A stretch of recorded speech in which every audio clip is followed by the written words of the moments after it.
Alright, mais les amis, j'espère que vous allez bien. J'espère que tout se passe bien pour vous, les amis. Hein. Oh là là là là là là. Les amis, hein, la famille, tout se passe bien pour vous, les amis. Crazy, bro. Aujourd'hui, on va encore voir Magalax, les amis, hein, qui doit 1,2 million, 1,2 million au fisc, les amis. Hein. Elle se justifie. Booba l'attaque, les amis. Hein. Faut payer, c'est le payer. Hein. Paye ta dette, les amis. Hein. Bonjour à tous, bienvenue sur Buzz TV, j'espère que tout le monde va bien. Alors plusieurs articles sont sortis sur Magali Berda qui doit une très grosse somme d'argent au fisc, comme BFM TV qui a mis en titre sur 1,2 million d'euros réclamés, près de 800 000 euros ont déjà été payés et le reste est en cours selon Magali Berda. Du coup, elle fait une story pour expliquer qu'elle ne comprend pas qu'autant d'articles soient sortis sur elle, que ça ne regarde personne et qu'elle a toujours payé ses impôts. Booba l'attaque aussi sur Twitter, il écrit. Elle a dit « Je cotise ». Elle arnaque à gauche, cotise à droite, mais elle paye ni le fisc, ni Maëva, ni Bébé, ni Nabila, ni l'électricité, ni les victimes de ces crimes. Paye. Parle-nous aussi de ton interdiction de gérer des sociétés. Voilà, maintenant je vous laisse avec sa story et dites-moi ce que vous en pensez dans les commentaires. Je vais répondre aux questions, mais je vais pas montrer mon avis d'imposition. Mais en fait, ce que je veux expliquer, c'est que comment vous pouvez demander à une personne de montrer son avis. C'est comme si moi je viens vous voir demain et je vous dis montrez-moi votre avis d'imposition, ça me regarde pas. On va te le montrer. Il n'y a rien dessus. On vole personne, on va te le montrer. Ah, ça regarde, bro. Ah là là là là là là là là, avis d'imposition. Montre pour toi. Arrête de raconter des conneries, de baratiner. Montre ça. You got me fucked up déjà. La vidéo n'a pas encore commencé. You got me fucked up, bro. Votre avis d'imposition, il me regarde pas. Enfin, je sais pas, c'est des choses qui sont personnelles. Donc je vois pas pourquoi moi je dois montrer mon avis d'imposition pour me justifier, en fait. C'est ouf.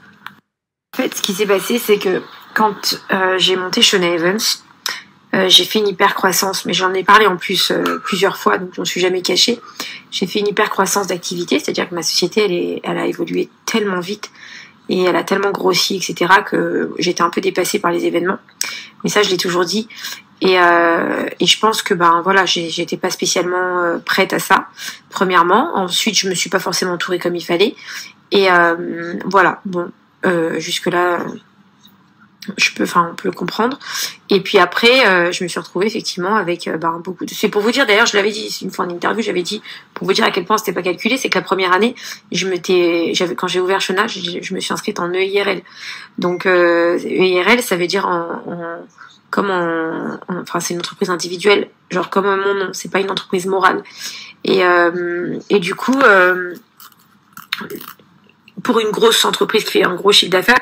Voilà, donc on se met pas en EIRL quand on fait un gros chiffre, mais moi j'étais tellement pas préparée à ça que voilà. Et du coup, effectivement, j'ai laissé les gens qui m'aidaient à gérer tout ça, faire les déclarations, etc., etc.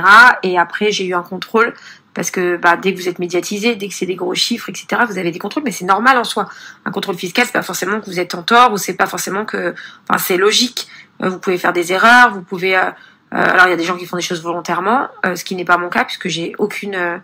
Je répondrai après à ça. Mais enfin, voilà, le contrôle fiscal pour moi il y a rien de dingue. Hein. Quand on a un contrôle fiscal, c'est que en fait ils viennent contrôler que vous faites bien vos déclarations, que tout est carré.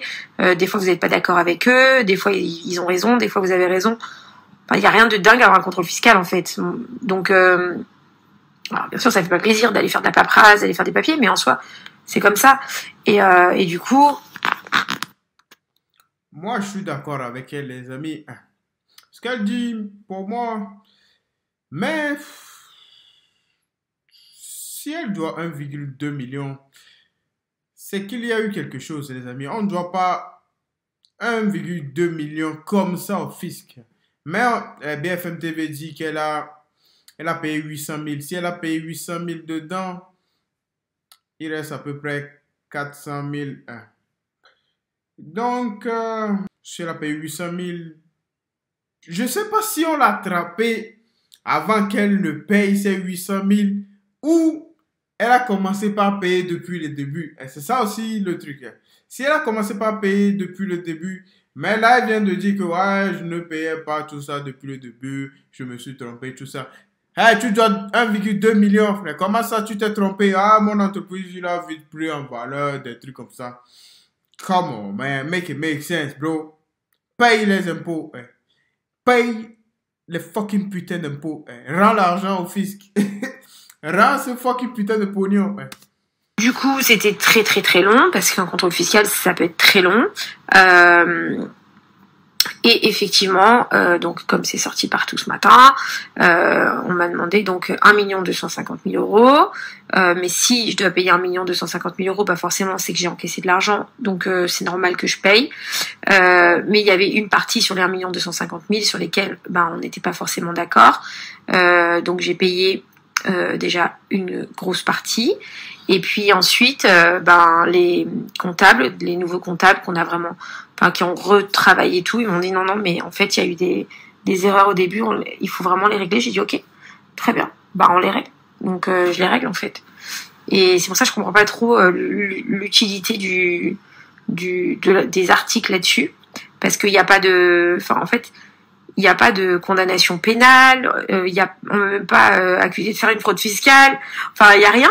C'est-à-dire que vous avez certains contrôles fiscaux qui peuvent se terminer où on dit vous avez fait des trucs de mauvaise foi, vous avez fait une fraude, ce qui n'est pas du tout mon cas. Donc il n'y a même pas de sujet en fait avec l'administration fiscale. Tu as du mauvais côté, je vais te donner la réponse, c'est aussi simple que ça. Ah, c'est aussi simple que ça. Si Booba était dans la même situation que toi, BFM TV aurait sorti cet article. Pareil. Si Gims, Aya Nakamura, ce que vous voulez, c'est le game. Quand tu es une personnalité publique, c'est le game.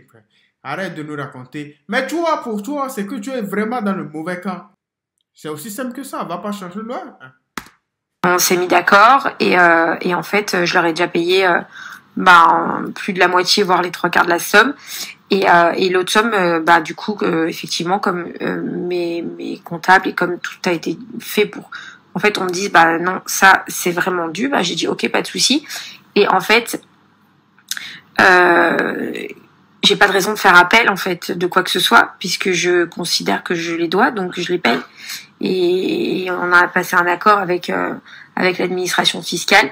Et voilà, il y a pas de sujet, en fait, il n'y a pas de sujet de problème, donc j'arrive pas trop à comprendre d'où vient encore cet article pour encore me faire passer pour ce que je suis pas.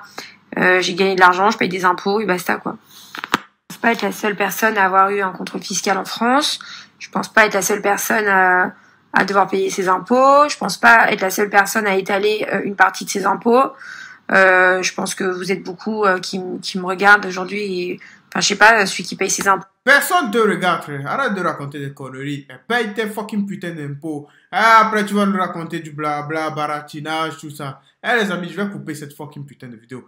She got me fucked up, bro. Paye ce fucking putain de pognon. Tu es dans le mauvais camp. Après, on n'en parle plus. C'est aussi simple que ça. L'article disparaîtra, frère. Allez, c'est toujours comme ça. C'est le game, frère. Les amis, dites-moi ce que vous en pensez en commentaire. Pour vous, est-ce qu'elle a vraiment fait exprès? Parce que elle nous dit que c'est comme ça, ouais. On s'est mis d'accord avant que je ne paye. Donc, tu n'as pas commencé par payer depuis le début. Donc, difficile. En plus, tu es dans le mauvais camp. Difficile de te croire. Magali, je sais pas. We don't know, bro. Tu fous toujours de la merde. Donc, on ne peut pas te croire. Je suis désolé.